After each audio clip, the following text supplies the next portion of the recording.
বিয়ে করবে আমাকে? সারপ্রাইজ আপনাদের জন্য আছে। এটা নিয়ে আমার কারোর প্রতি কোনো ক্ষোভ নাই, কোনো আক্ষেপ নাই। যার যেটা মনে হবে সেটাই বলবো।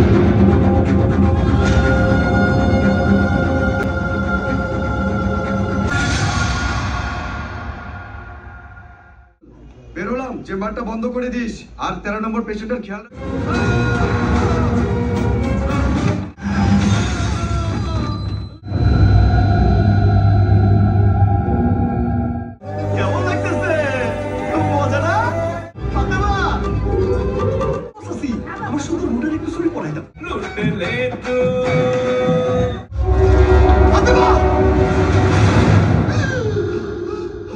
হ্যালো অনন্য মামুন ভাই, এই বলতেছি যে আপনার এই দরদ সিনেমা তো ইউটিউবে পাওয়া যাচ্ছে, সিনেমা তো পাইরেসি হয়ে গেছে ভাই। এটা নিয়ে আমার কারোর প্রতি কোনো ক্ষোভ নাই, কোনো আক্ষেপ নাই। এসব আপনি কি বলতেছেন ভাই? এ বিষয় নিয়ে তো সাকিবিয়ানরা খেপে যাবে, আর তারপরে এ বিষয় নিয়ে অনেক বড় সমালোচনা হচ্ছে। যে কোনো কাজে আলোচনা সমালোচনা থাকবে।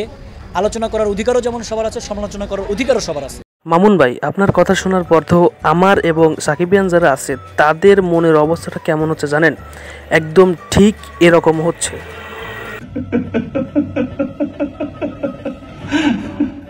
তো ভাই ব্রাদার সাকিবিয়ান যারা আছেন এবং সাকিব হ্যাটার্স যারা আছেন তারাও অবশ্যই ভিডিওটি দেখবেন, কারণ ভিডিওর শুরুতে আমি বলে দিই কে বা কারা দরদ সিনেমাটা পাইরেসি করেছে, অনলাইনে ছেড়েছে, একদম সম্পূর্ণ এইচডি ক্লিয়ার প্রিন্ট ছেড়েছে। তো এটা জানার জন্য আপনাদের ভিডিওটি শেষ পর্যন্ত দেখতে হবে, কারণ আমি ভিডিওর ভিতরে তার ব্যক্তিত্ব ডিটেলস বলে দেবো যে কে কেন কিভাবে দরদ সিনেমাটা পাইরেসি করেছে। এটা জানার জন্য অবশ্যই সম্পূর্ণ ভিডিও দেখতে হবে, 1 সেকেন্ড স্কিপ করবেন না, তাহলে আপনারা জানতে পারবেন না তার ডিটেলস সম্পর্কে। এজন্য ভিডিওটি শেষ পর্যন্ত দেখবেন, একটুও টানবেন না। মূলত কিছু কুচক্রী মহল আছে যারা চায় শাকিব খানের ক্যারিয়ারটাকে একেবারেই শেষ করে দিতে, ধ্বংস করে দিতে। তারা সব সময় উঠে পড়ে লেগেছে শাকিব খানের পেছনে, শাকিব খানকে উপরে উঠতে দিতেই চায় না তারা।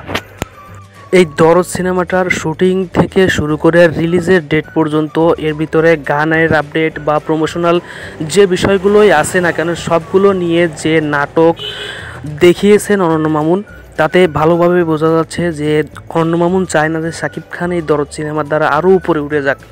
সে মূলত প্যান ইন্ডিয়ান সিনেমা বানাইছে ঠিকই, কিন্তু সে চায়নি কখনোই যে শাকিব খান উপরে যাক। তাহলে প্রমোশনগুলো ভালোভাবে করতো, সিনেমাটার এইভাবে পুটকি মারার চেষ্টা করতো না, সে ভালোভাবেই সিনেমা রিলিজ দিত। এখন আপনারা বলতে পারেন আমি কিসের ভিত্তিতে এমন কথা বলতেছি যে দরদ সিনেমাটা অনন্য মামুন এবং অনন্য মামুনের টিম মেম্বাররা মিলেই পাইরেসি করেছে নিজেরা ইচ্ছাকৃতভাবে। আমি কোন কথার ভিত্তিতে বলতেছি এই কথা, এইটা আপনারা জানতে পারবেন ভিডিওর শুরুতে যে আমি ভিডিও ক্লিপগুলো দেখিয়েছি, আপনারা ভিডিও ক্লিপগুলোর মাধ্যমে জানতে পারবেন। এবং তাছাড়া অনন্য মামুনের যে ফেসবুক পেজ আছে সেই পেজে আপনারা দেখতে পারবেন লক্ষ্য করলে যে সে কি ধরনের পোস্ট করতেছে। পোস্টগুলো আপনাদের আমি দেখাচ্ছি, একটু দেখেন। এই পোস্টগুলো কিন্তু ভাই আজকের তাজা পোস্ট, আপনারা টাইম দেখলে বুঝতে পারবেন এই পোস্টগুলো সব আজকেরই পোস্ট। তো একটা সিনেমা যখন পাইরেসি হয়ে যায় তখন একজন পরিচালক কিভাবে এই ধরনের পোস্ট করতে পারে, কোন আইনি ব্যবস্থা কিভাবে না নিতে পারে। এখন পর্যন্ত আমার জানা মতে গত 2 দিনে 70 থেকে 80টা ইউটিউব চ্যানেলে এই দরদ সিনেমাটা একদম এইচডি কোয়ালিটি পাওয়া যাচ্ছে, কিন্তু এর বিরুদ্ধে কোনো অ্যাকশান নেওয়া হয়নি অনন্য মামুন বা তার টিম মেম্বারদের প্রতি থেকে এখন পর্যন্ত কোনো ভিডিও বা কোনো আইনি ব্যবস্থা নেওয়া হয়নি।